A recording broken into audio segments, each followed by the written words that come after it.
Cyber गुन्हे, online fraud हे शब्द आता तुम्हाला मला काही फारसे नवीन राहिलेले नाहीयेत। रोजच्या रोज आपण हे शब्द ऐकतोय। फक्त अशिक्षित किंवा गरीब माणसं सायबर क्राईमला, सायबर गुन्ह्यांना बळी पडतात असं नाही, तर या गुन्ह्यांना बळी पडणाऱ्यांमध्ये उच्च शिक्षित असणाऱ्यांचे, सधन समाजातले असणाऱ्यांचे सुद्धा प्रमाण मोठं आहे।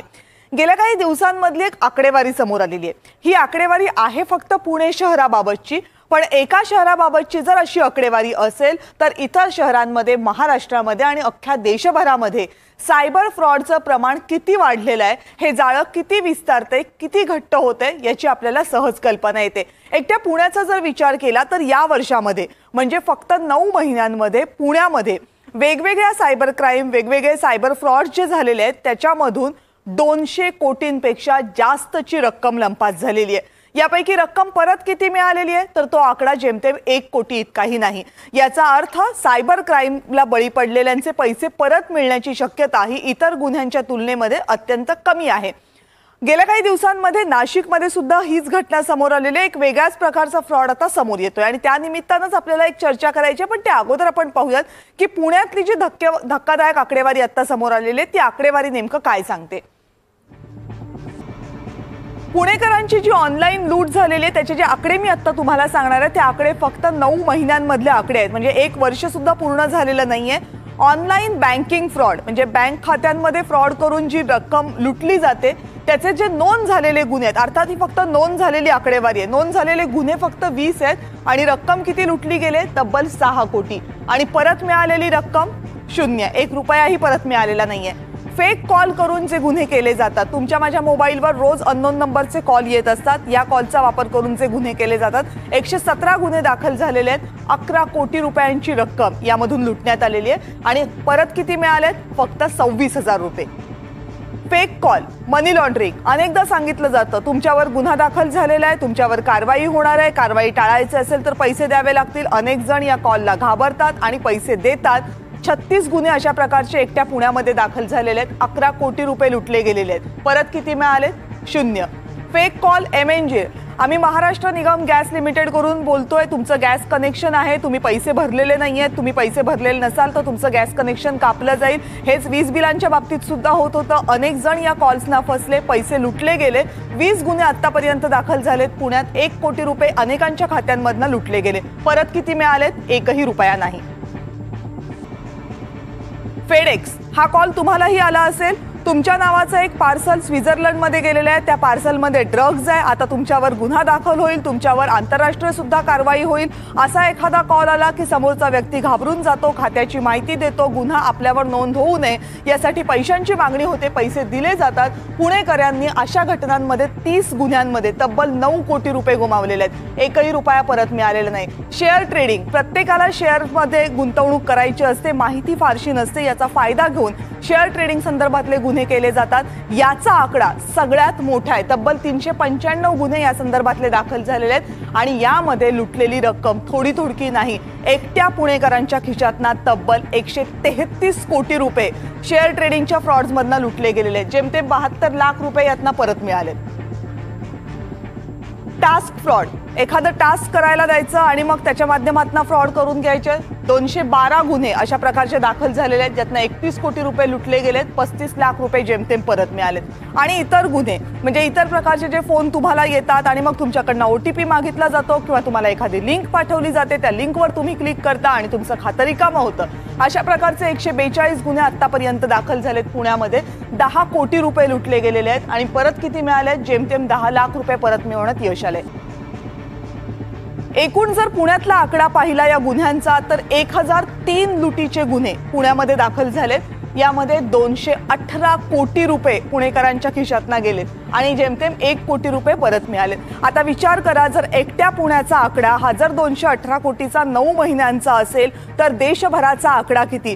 या सगळ्या आकड्याची जेव्हा माहिती मी घेत होती त्यावेळेस मी जरा देशभरातली आकडेवारी पाहण्याचा विचार केला। पूर्ण आकडेवारी मिळाली नाही, पण देशभरामध्ये जानेवारी, फेब्रुवारी, मार्च या 3 महिन्यांमध्ये 1,000 कोटी रुपयांपेक्षाही जास्त पैसे अनेकांच्या खात्यातनं लुटले गेले. विचार करा की आपल्या महानगरपालिकांपेक्षाही मोठी रक्कम आहे ही जी लुटली जाते आणि त्यातला एकही रुपया परत येत नाही. याचा अर्थ देशाच्या अर्थव्यवस्थेला प्रचंड मोठा धोका निर्माण करणारी हे सायबर फ्रॉड. आता नाशिकमध्ये गेल्या काही दिवसांमध्ये एक प्रकार उघडकीस आलाय. होतंय असं की तुम्ही घरी बसलेले असता, मोबाईलवर एक कॉल येतो, त्या कॉलवर असं सांगितलं जातं की तुमच्यावर पोर्नोग्राफी बघितल्याचे किंवा मनी लॉन्ड्रिंगचे गुन्हे दाखल आहेत आणि त्या संदर्भात आम्ही तुम्हाला अटक करायला घरी येतो. समोरची व्यक्ती घाबरली की त्यानंतर लगेचच त्याला एक वॉरंट व्हॉट्सअपवर पाठवलं जातं ज्याच्यावर सही शिक्के सगळे असतात. व्यक्ती घाबरली की त्याच्याकडनं गुन्हा दाखल होऊ नये यासाठी पैसे घेतले जातात. अनेक सुशिक्षित लोक याला बळी पडलेले आहेत. नाशिकमधल्या या सगळ्या प्रकरणाची माहिती आपण आधी जाणून घेऊया आणि मग बघूया की या सगळ्यातनं वाचायचं असेल तर नेमकं काय करायचं. आपण प्रांजल, धन्यवाद तुम्ही दिलेल्या सगळ्या सविस्तर माहितीबद्दल. आणि यातनं काही महत्त्वाचे प्रश्न उपस्थित होतात. आता प्रांजलनी जी माहिती दिली त्यावरून सुद्धा आणि जी आकडेवारी आपल्या समोर आलेली आहे त्यावरून सुद्धा. याच प्रश्नांची उत्तरं जाणून घेण्यासाठी डॉक्टर शेखर पवार आपल्या सोबत आहेत, सायबर एक्सपर्ट आहेत, आणि ॲडव्होकेट वैशाली भागवत आहेत, सायबर लॉ एक्सपर्ट. दोघांचंही मनपूर्वक स्वागत या चर्चेमध्ये. जर आपण दोघंही आधी थ्रू झाला असाल तर मला वाटतं तुम्ही आत्ताचं प्रांजलचं बोलणं ऐकलं असेल. 3 मुद्दे मला प्रांजलच्या बोलण्यातले खूप महत्त्वाचे वाटले. एक तर सुशिक्षित लोकांचं या सायबर गुन्ह्यांना बळी पडण्याचं प्रमाणही तितकंच आहे जितकं आपल्याला आधी वाटत होतं की वयस्कर लोक बळी पडतात किंवा गरीब लोक बळी पडतात, तर तसं काही नाहीये. दुसरी बाब की याच्यातनं जो पैसा लुटला जातोय त्याचा आकडा प्रचंड मोठा आहे. आणि तिसरी शेवटला जी प्रांजलनी बाब सांगितली होती की हा पैसा वळवला कसा जातो. या तीनही प्रश्नांच्या बाबत जाणून घेण्याच्या आधी वैशाली मॅडम, पहिल्यांदा तुमच्याकडून जाणून घ्यायचंय की आपल्यासारखी माणसं इतक्या सहजपणे या फ्रॉडना बळी पडतात कशी आणि आपण पैसे गमावतो कसे. आपण ह्या सगळ्या आत्ताच्या जी चर्चेत सायबर गुन्ह्यांविषयी आपण चर्चा केली त्याच्यामध्ये 3 कॉमन फॅक्टर्स आपल्याला दिसून येतात. एक म्हणजे ग्रीड, दुसरं म्हणजे फिअर, आणि एक आपण आता जे कव्हर केलं नाही पण त्याचा उल्लेख मी जरूर करीन की ज्याच्यामध्ये प्रेमाचा आमिष दाखवला जातो किंवा कुठल्या तरी इमोशनल एंगेजमेंटचा आमिष दाखवला जातो. या 3 प्रकारचे आमिष दाखवून हे गुन्हे घडले जातात. त्यामुळे वयस्कर, लहान मोठे, गरीब श्रीमंत हा आता फरक उरलेलाच नाही. Been a great leveller. Okay. की जर आपल्याला कुठेतरी अशी लाच देऊन की तुम्हाला तुमचे पैसे दुप्पट होतील किंवा बँक जे तुम्हाला इंटरेस्ट रेट देते त्याच्यापेक्षा जास्त रेट मिळेल, शेअरमध्ये गुंतवणूक केल्यावर एक 3 महिन्यातच एवढ्या तरी लाखांचा आणि कोटींचा तुम्हाला फायदा होईल, अशी जेव्हा तुम्हाला ती सजेशन दिलं जातं आणि त्या ग्रीड पायी जेव्हा ह्या इन्व्हेस्टमेंट्स होतात तेव्हा आपल्याला आपण बघतो की खूप मोठ्या प्रमाणात हे शेअर ऑनलाईन ट्रेडिंगचे फ्रॉड्स होत आहेत. तसंच आता आपण डिजिटल अरेस्ट बद्दल बोललो, त्याच्यामध्ये फिअर फॅक्टर आहे आणि तुम्ही सगळे जर हे केसेस अॅनलाइज केलं तर त्याच्यामध्ये लगेच तुम्हाला अटक होईल. एक इमर्जन्सीचं वातावरण निर्माण केलं जातं. ते जे व्हिडिओ कॉल्स होतात त्याच्यामध्ये खरंच एक पोलीस स्टेशन आहे, पोलीस पोशाखांमध्ये, वर्दीमध्ये बसलेला माणूस तुमच्याशी बोलत आहे आणि ह्या प्रकारची भीती दाखवून त्या भीतीपोटी हे गुन्हे घडतायत.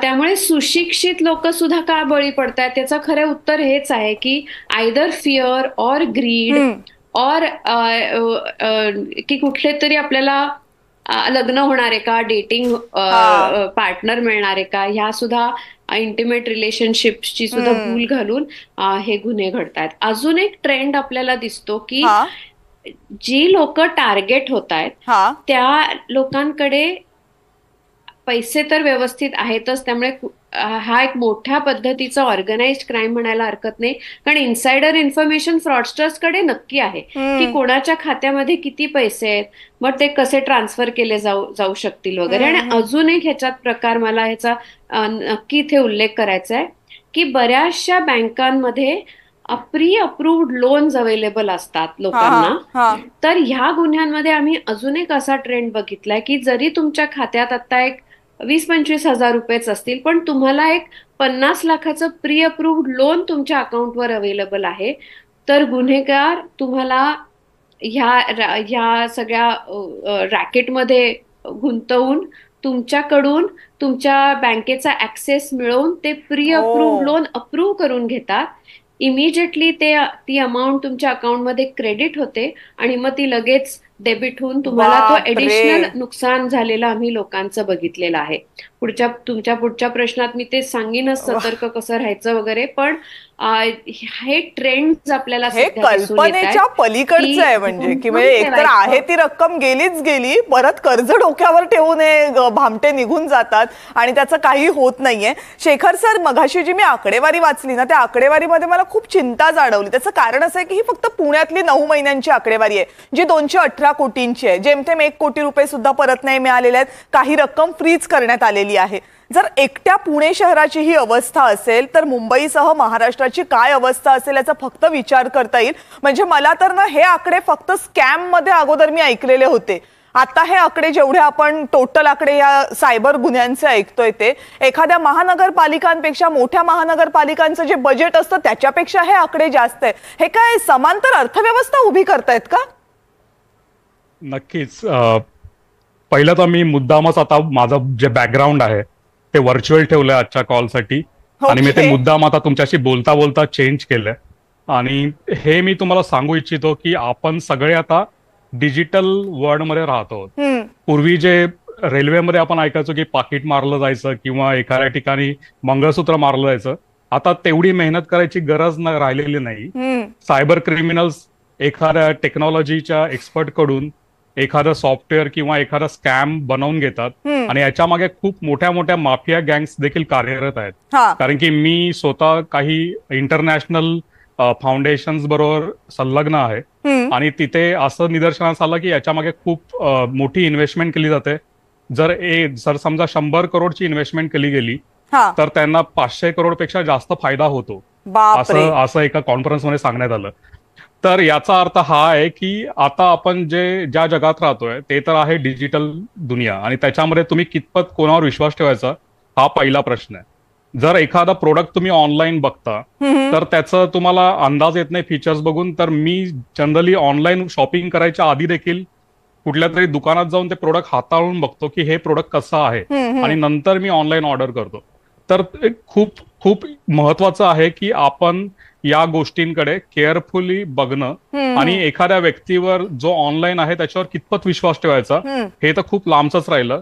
तर तुम्हाला नेहमी लक्षात ठेवायला पाहिजे की जे ऑनलाईन तुम्ही बघत आहात ते खरं असेलच की नाही, तो व्यक्ती खरोखर त्या लेवलचं एज्युकेशन किंवा ज्या प्रकारची प्रोफाईल तो डिस्प्ले करतोय ती डिजिटल प्रोफाईल असते, तर त्याचा तुम्ही कधी पाठपुरावा करायला पाहिजे. तुम्हाला बघायला पाहिजे की ते वास्तविक तो माणूस कोण आहे आणि तो कुठल्या प्रकारच्या गोष्टी करतो आहे, तो कुठे राहतो आहे, त्याचं लोकेशन कुठे आहे. आपण बऱ्याच वेळा कुठलेही ऍप वगैरे जे डाउनलोड करतो आणि तिथे आपण आपले बऱ्याच पर्सनल इन्फॉर्मेशन देखील जसं स्कॅनिंग ऑफ द डॉक्युमेंट्स पासून ते आपल्या प्रोफाईलमध्ये आपले date of birth, Aadhaar card, PAN card सगळं आपण शेअर करत असतो.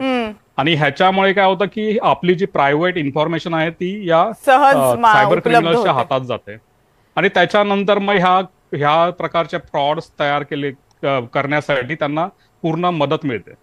आणि आपल्याकडे मी नेहमी बऱ्याच कॉन्फरन्समध्ये, बऱ्याच पब्लिक स्पीकिंगमध्ये मी नेहमी सांगत असतो की आपल्या इथे आधार कार्ड आणि पॅन कार्डची झेरॉक्स किंवा फोटोकॉपी आपण अशी प्रसाद दिल्यासारखी वाटत असतो. प्रत्येक एजंटकडे आपल्या घराची इन्फॉर्मेशन असते.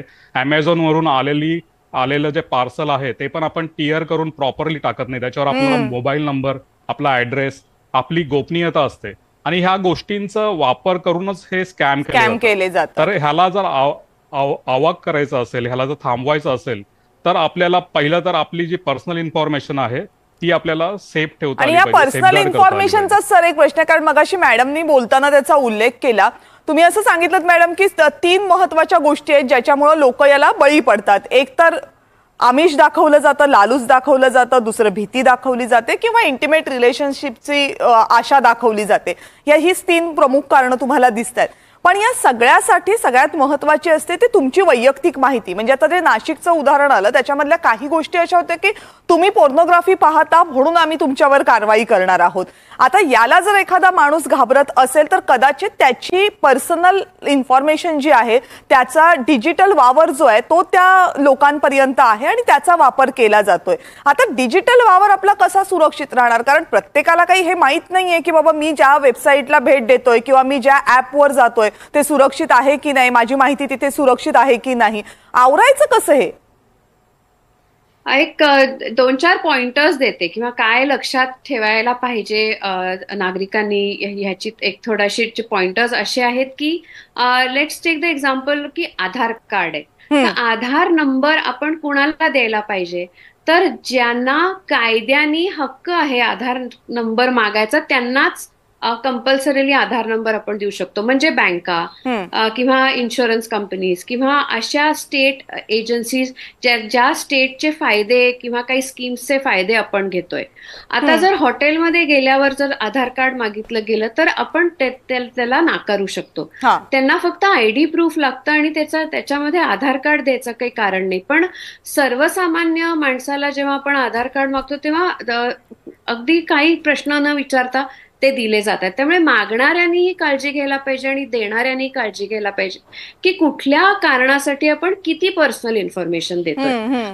व्हॅलिड आयडी कार्ड्स किंवा ऍड्रेस प्रूफ्स हे ठरलेले आहेत की फोटो आयडी कार्ड कसं पाहिजे, ऍड्रेस प्रूफ कसं पाहिजे आणि ते काय पद्धतीने दिलं पाहिजे. मी आधी सुद्धा म्हणलं की ह्याच्यामध्ये ज्या संस्था ही इन्फॉर्मेशन घेतात त्यांच्यावर सुद्धा बंधनकारक आहे की जी ही इन्फॉर्मेशन घेतली ही त्याच पर्पजसाठी वापरायची, सुरक्षित ठेवायची म्हणजे एन्क्रिप्टेड ठेवायची आणि वापर झाल्यानंतर ती नष्ट करायची.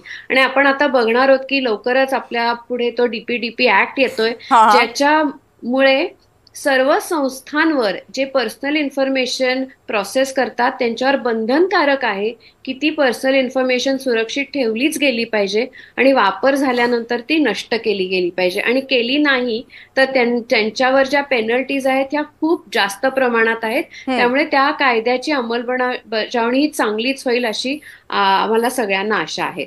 दुसरं म्हणजे जेव्हा आपण साईट्स व्हिजिट करतो ऑनलाईन आणि जेव्हा आपल्याला तिथे माहिती द्यायची आवश्यकता असते तेव्हा त्या साईटवर ती सिक्युअर साईट आहे का नाही बघणं आवश्यक आहे.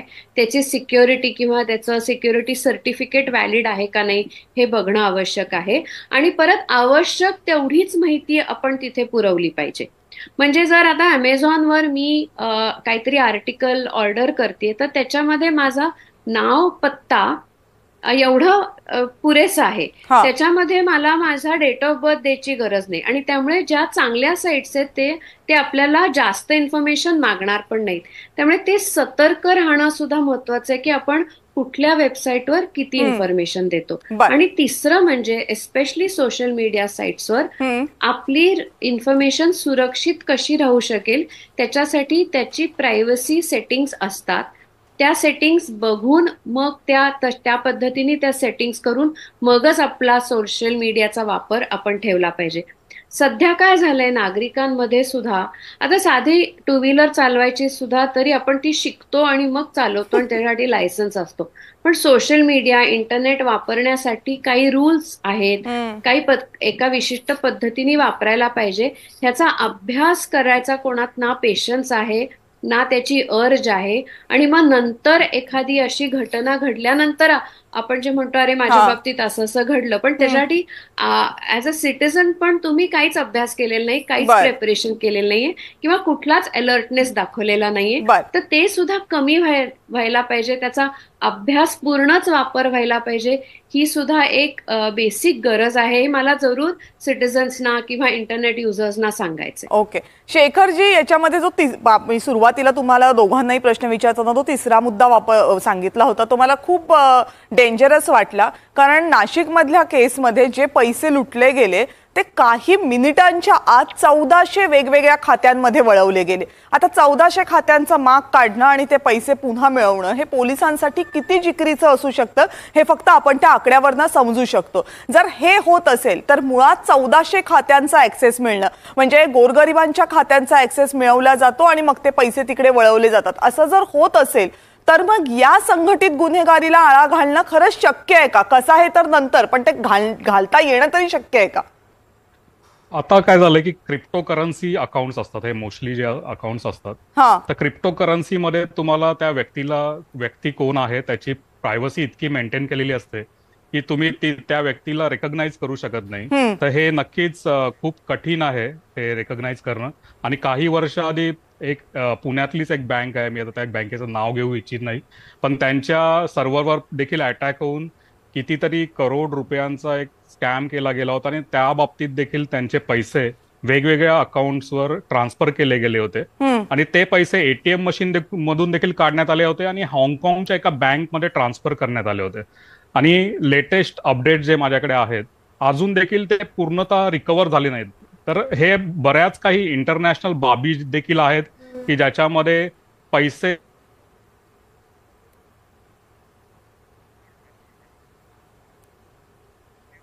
देशामध्ये लोकेटेड आहे.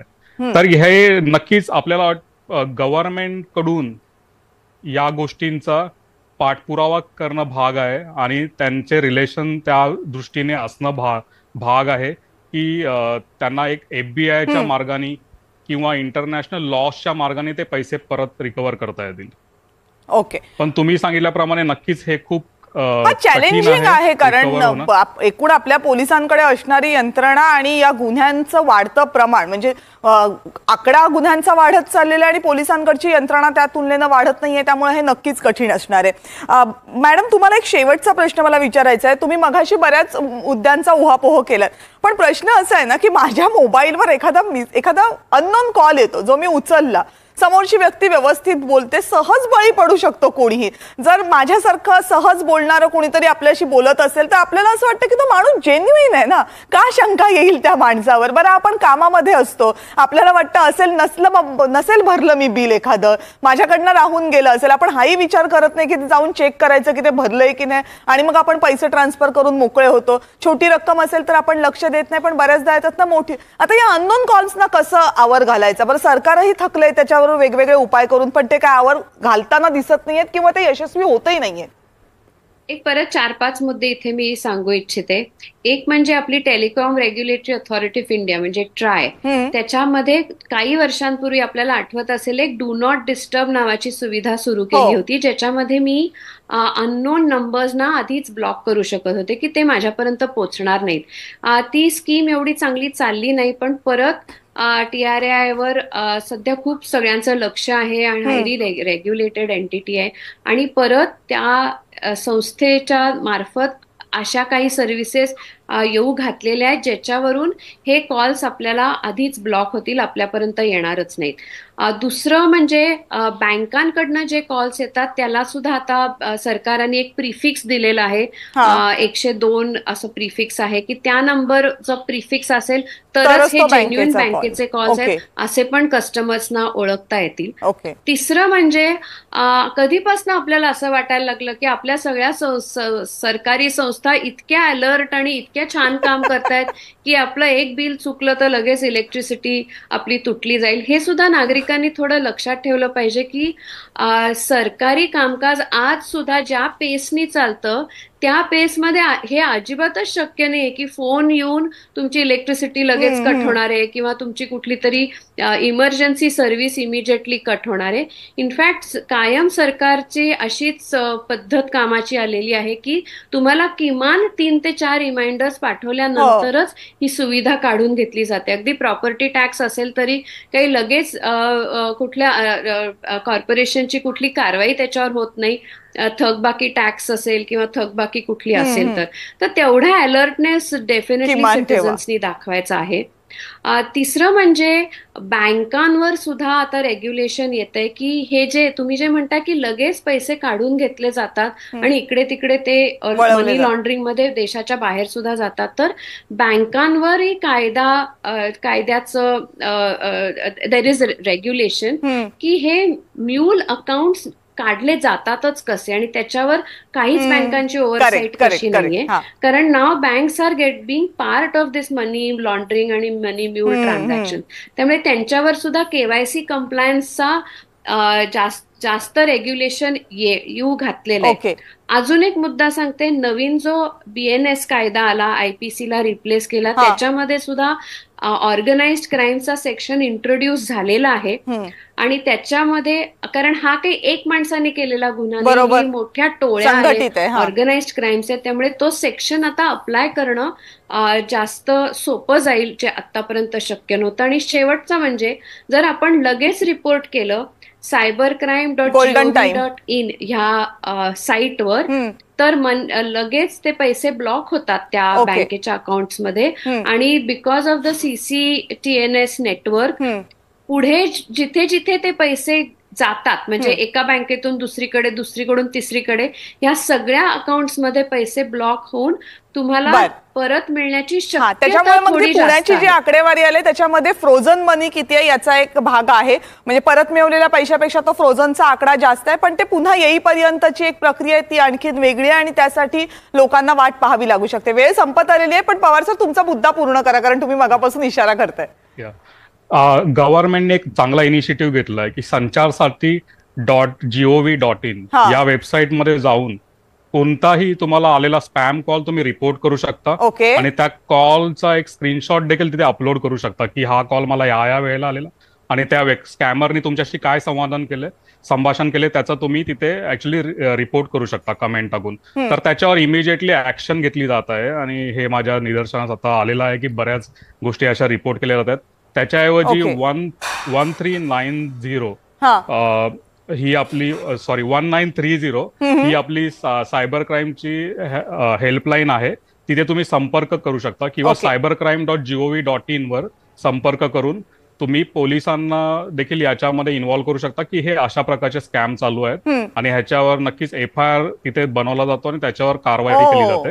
प्रत्येक पोलीस स्टेशनमध्ये एक सायबर सेलचा व्यक्ती असतो, तर त्या सायबर सेलचे जे इन्स्पेक्टर असतात त्यांना तुम्ही भेटू शकता, त्यांच्याशी डिस्कस करू शकता, एखाद्या स्कॅमला रिपोर्ट करू शकता. तर हे खूप महत्वाचं आहे.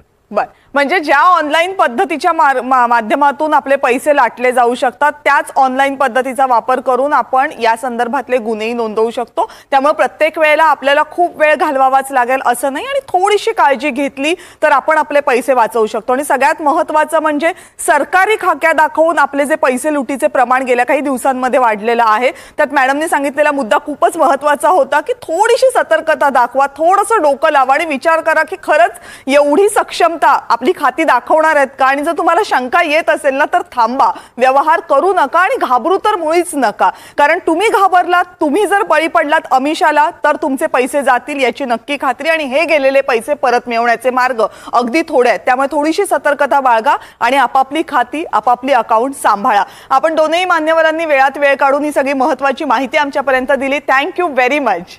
धन्यवाद.